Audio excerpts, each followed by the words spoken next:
ఇంద్రలోక భవనాన్ని ఈడ్చుకొచ్చి గదిలో మార్చి మళ్ళీ కట్టారో ఏమో మాయజాలము తెలుసు మంత్రగారడి తెలుసు రెంటి కన్న ఇది ఇంకోటేమో నీలాకాశం నేలాకొస్తే ఇట్టాగే ఉంటాదో ఏమో ఈ సంతోషం దాచాలంటే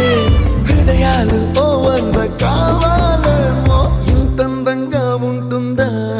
ఈ లోకం